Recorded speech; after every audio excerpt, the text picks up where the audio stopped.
મિત્રો, આજે આપણે વાત કરવાના છીએ માનવ કલ્યાણ યોજના વિશે, જેમાં 10 પ્રકારના વ્યવસાય માટે તમને સાધન છે એ આપવામાં આવે છે. અહીં મિત્રો સીવણ કામ, ત્યાર પછી પશુપાલન, કમ્પ્યુટર રિપેરિંગ કામ, બ્યુટી પાર્લરનું કામ અને મોબાઈલ રિપેરિંગ જેવી એક્ટિવિટી છે એના માટે તમને સાધન સહાય મળી શકે છે. તે ઉપરાંત કડિયા કામ, પ્લમ્બર કામ, તો આવી કીટો પણ તમને મળવાપાત્ર રહેશે. મિત્રો, યોજના વિશે સંપૂર્ણ માહિતી તમને આ વિડીયોની અંદર આપવાની છે, તો વિડીયોને પૂરો જોવા વિનંતી. જો તમને વિડીયો ગમે તો લાઈક કરજો, તમારા મિત્રો સુધી શેર કરજો અને ચેનલને સબસ્ક્રાઈબ કરી લેજો, જેથી આવી કોઈ પણ માહિતી આપ સુધી પહોંચતી રહે. તો ચાલો શરૂ કરીએ. અહીં મિત્રો તમે જોઈ શકો છો, માનવ કલ્યાણ યોજના વિશે અહીંયા માહિતી આપેલી છે, જેમાં સૌપ્રથમ આપણે વાત કરીશું યોજનાની પાત્રતા શું રહેશે. તો કે ઉંમર છે 18 વર્ષથી લઈ અને 60 વર્ષની વચ્ચે જ હોવી જોઈએ. ગ્રામ્ય વિસ્તારના લાભાર્થીઓ માટે જિલ્લા ગ્રામ વિકાસ વિભાગની ગરીબી રેખાની યાદીમાં સમાવેશ થયેલ હોવો ફરજિયાત છે, જેમાં 0 થી 16નો સમાવેશ ધરાવતા જે લાભાર્થીઓ છે એમને આવકના દાખલાની જરૂરિયાત રહેતી નથી. જો આમાં તમે એલિજિબલ ન હો તો એના આપવામાં આપેલું છે કે અરજદારના કુટુંબની જે વાર્ષિક આવક છે એ 6 લાખ રૂપિયા સુધી હોવી જોઈએ અને તે અંગેનો તાલુકા મામલતદાર, નગરપાલિકા ચીફ ઓફિસર અથવા તો મહાનગરપાલિકાના અધિકૃત અધિકારીનો આવકનો દાખલો છે એ તમારે રજૂ કરવાનો રહેશે. મિત્રો, અહીં તમે જોઈ શકો છો કે તાલુકા મામલતદાર, નગર ચીફ ઓફિસર કે મહાનગરપાલિકાના અધિકૃત અધિકારીનો આવકનો દાખલો તો ચાલે જ છે, પરંતુ હવેથી ગ્રામ પંચાયતનો જે તલાટી કમ મંત્રી દ્વારા આપવામાં આવેલો દાખલો છે એ પણ માન્ય રહે છે, તો એ પણ તમે અહીં આપી શકો છો. ત્યાર પછી માનવ કલ્યાણ યોજનાના અરજદાર માટેની આ એક માર્ગદર્શિકા આપેલી છે, તો એને આપણે સ્ટેપ બાય સ્ટેપ જોતા જઈએ. આપ અરજી ઈ કુટુર પોર્ટલ એટલે કે અહીંયા તમને એક વેબસાઇટ આપેલી છે, એના પર ઓનલાઈન કરવાની રહેશે. આપ શ્રીના તારીખ 1/7/2024ના ઠરાવ અન્વયે ટ્રેડમાં અરજી છે એ કરી શકો છો. મિત્રો, આના વિશે આપણે ડિટેલમાં પણ વિડીયો પહેલાં જ બનાવેલો છે. ત્યાર પછી આપના ગામમાં વીસી દ્વારા પણ તમે આને ઓનલાઈન વિનામૂલ્યે છે એ ફોર્મ ભરાવી શકો છો. આપે ઓનલાઈન અરજી કરતી વખતે તમામ ડોક્યુમેન્ટ છે ઓરિજિનલ જ અપલોડ કરવાના રહેશે. આપે અરજી કરતી વખતે ઈ શ્રમ કાર્ડ નંબર અને ડોક્યુમેન્ટ અપલોડ કરવાના રહેશે. જો ઈ શ્રમ કાર્ડ ના હોય તો ઓનલાઈન ફોર્મમાં આપેલ લિંક પર ક્લિક કરી અને તમારે ઈ શ્રમ કાર્ડની વિગત માટે ઓનલાઈન અરજી છે એ સબમિટ કરી દેવાની રહેશે. આપે પોર્ટલ પર જાતિ પસંદ કરવાની રહેશે તથા તેનું પ્રમાણપત્ર અપલોડ કરવાનું રહેશે. તો મિત્રો, અહીં તમે અનામત કેટેગરીની અંદર આવતા હોય તો તમારે આ જે પોર્ટલ છે એના ઉપર જે અનામતનું પ્રમાણપત્ર છે એ અપલોડ કરવાનું હોય છે. આ સિવાયની તમામ જાતિઓના લાભાર્થીઓને 6 લાખની આવક મર્યાદા અંગેનું એક પ્રમાણપત્ર છે એ અપલોડ કરવાનું રહેશે. આપે અરજી સબમિટ કરવાની રહેશે. જ્યાં સુધી આપ અરજી સબમિટ નહીં કરે ત્યાં સુધી અરજી આપના લોગિનમાં ડ્રાફ્ટ તરીકે સેવ છે એ રહેશે.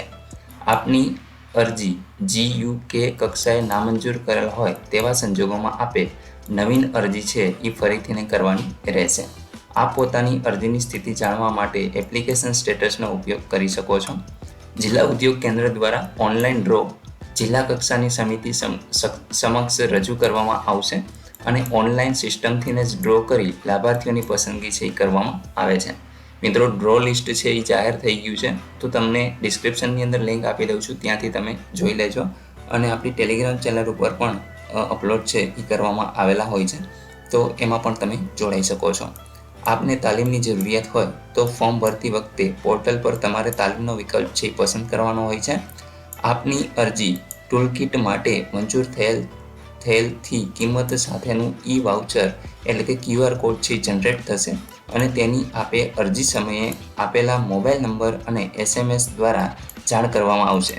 જે ઈ વાઉચર આપના લોગિનમાંથી જ ડાઉનલોડ છે કરી શકશો. હવે મિત્રો, આ QR કોડ તમારે કઈ રીતે જનરેટ કરવો એના વિશે આપણે પહેલાં જ વિડીયો બનાવેલો છે, તો એની પણ લિંક તમને ડિસ્ક્રિપ્શનની અંદર મળી જશે. આપનું ઈ વાઉચર એટલે કે QR કોડ આપે સાચવીને રાખવાનું રહેશે. આપે ઈ વાઉચર તથા OTP માન્ય ડીલરને જ આપવાનું રહેશે. અન્ય કોઈ ડીલર, વેપારી કે વ્યક્તિને આપવાનું કે શેર કરવાનું રહેશે નહીં. આપનું ઈ વાઉચર જનરેટ થયેથી ઈ કુટીર પોર્ટલ પર ટૂલકિટની મહત્તમ કિંમત તેમજ તેમાં સમાવેશ સાધનો અને ગ્રીમકો કચેરીએ માન્ય કરેલ ડીલર્સની યાદી પોર્ટલ પરથી મેળવી શકાશે. આપ માન્ય ડીલરમાંથી ગુજરાત રાજ્યના કોઈપણ ડીલર પાસેથી ઈ વાઉચર કોડ રિડીમ કરી તથા OTP દ્વારા આપની પસંદગી મુજબના ટૂલ કિટના સાધનો મહત્તમ કિંમતની મર્યાદાથીને ખરીદી કરી શકશો. જો આપની મંજૂર થયેલ ટૂલ કિટની મહત્તમ કિંમત કરતાં વધુ કિંમતમાં સાધનો ખરીદવા માટે જરૂર લાગે તો તેવા કિસ્સામાં મહત્તમ નિયમ કિંમત કરતાં વધારાની જે રકમ છે એ તમારે ચૂકવવાની રહેશે.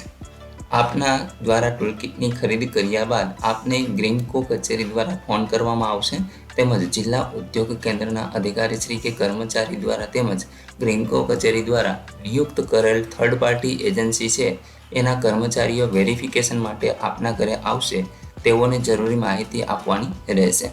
જો વેરિફિકેશન સમયે સાધનો જોવા નહીં મળે તો આપ તેનો ઉપયોગ નહીં કરતા હોય તો સાધન અથવા તો સાધનની કિંમત છે એ તમારે પરત ચૂકવવાની રહેશે.